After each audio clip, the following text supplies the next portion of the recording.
ಶೆಟ್ಟರ್ ಘರ ವಾಪಸಿ ಬೆನ್ನಲ್ಲೇ ಕಾಂಗ್ರೆಸ್ ಹೈಕಮಾಂಡ್ ಈಗ ಅಲರ್ಟ್ ಆಗಿದೆ. ಬಿಜೆಪಿ ಬಿಟ್ಟು ಬಂದವರನ್ನ ಪಕ್ಷದಲ್ಲೇ ಉಳಿಸಿಕೊಳ್ಳೋಕೆ ಕಸರತ್ತನ್ನ ಆರಂಭಿಸಿದೆ. ನೋಡಿ, ಆತಂಕ ಶುರುವಾಗಿದೆ ಕಾಂಗ್ರೆಸ್ ನಾಯಕರಿಗೆ.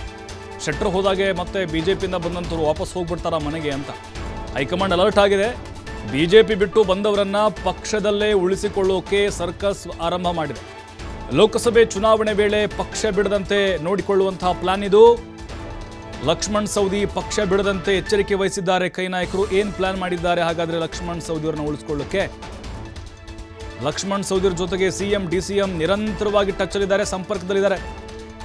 ಪಕ್ಷ ಬಿಡಬೇಡಿ ಅಂತ ಸವದಿಗೆ ಹೇಳಿದ್ದಾರೆ ಸಿದ್ದರಾಮಯ್ಯ, ಡಿಕೆ ಶಿವಕುಮಾರ್. ರಣದೀಪ್ ಸಿಂಗ್ ಸುರ್ಜೇವಾಲರು ಕೂಡ ಲಕ್ಷ್ಮಣ್ ಸವದಿ ಕರೆ ಮಾಡಿದ್ದಾರೆ, ಮಾತಾಡಿದ್ದಾರೆ. ಏನು ಮಾತಾಡಿದ್ದಾರೆ? ನಿಮಗೆ ಸೂಕ್ತ ಸ್ಥಾನಮಾನವನ್ನು ಕೊಡ್ತೀವಿ ಅಂತ ಭರವಸೆ ಕೊಟ್ಟಿದ್ದಾರಂತೆ.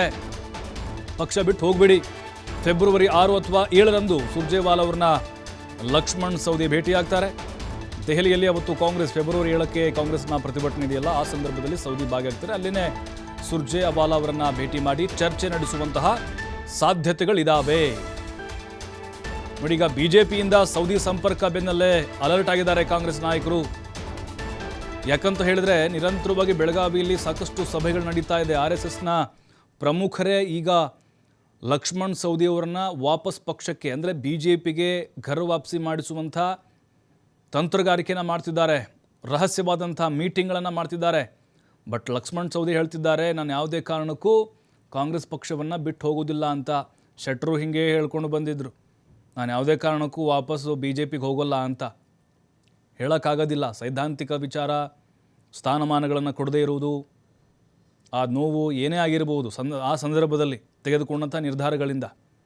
ಆದರೆ ಈಗ ಸುರ್ಜೇವಾಲಾ ಅವರು ಅವ್ರಿಗೆ ಭರವಸೆ ಕೊಟ್ಟಿದ್ದಾರೆ. ಹಾಗಾದರೆ ಸುರ್ಜೇವಾಲಾ ಅವರಿಗೆ ಸೌದಿಯವರು ಯಾವ ರೀತಿ ಮನವಿಯನ್ನು ಮಾಡಿಕೊಂಡಿದ್ದಾರೆ? ಈಗ ಏನು ಸ್ಥಾನಮಾನಗಳನ್ನು ಕೊಡ್ಬೋದು ಸೌದಿಗೆ? ನಿಗಮ ಮಂಡಳಿ ಅಂತೂ ಹಂಚಿಕೆ ಆಯಿತು, ಸೌದಿಯವರ ಹೆಸರಿಲ್ಲ ಅದರಲ್ಲಿ. ಅದನ್ನು ಬಿಟ್ಟರೆ ಏನು ಕೊಡಬಹುದು?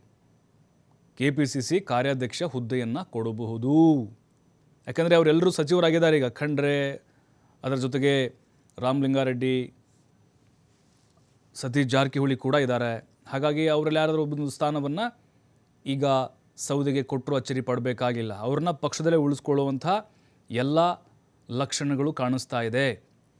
ಈಗ ಶೆಟ್ಟರ್ ಹೋದಾಗೆ ಸೌದಿ ಹೋದರು ಅಂತ ಹೇಳಿದ್ರೆ ಉತ್ತರ ಕರ್ನಾಟಕ ಭಾಗದಲ್ಲಿ ಕಾಂಗ್ರೆಸ್ನ ಶಕ್ತಿ ಸ್ವಲ್ಪ ಮಟ್ಟಿಗೆ ಕ್ಷೀಣಿಸ್ಬೋದು. ಲಿಂಗಾಯತ ಮತಗಳು ಅಲ್ಲಿ ವಿಭಜನೆ ಆಗೋ ಸಾಧ್ಯತೆಗಳಿದ್ದಾವೆ. ಶೆಟ್ಟರು ಜೊತೆಗೆ ಸೌದಿಯವರು ಪಕ್ಷ ಬಿಟ್ಟದಾಗಲಿಂದಲೂ ಕೂಡ ಲಿಂಗಾಯತ ಸಮುದಾಯ BJP ವಿರುದ್ಧ ಮುನಿಸಿಕೊಂಡಿತ್ತು. ಅದು ವಿಧಾನಸಭಾ ಚುನಾವಣೆಯ ಫಲಿತಾಂಶದ ಮೇಲೂ ಕೂಡ ಪರಿಣಾಮ ಬೀರಿತು.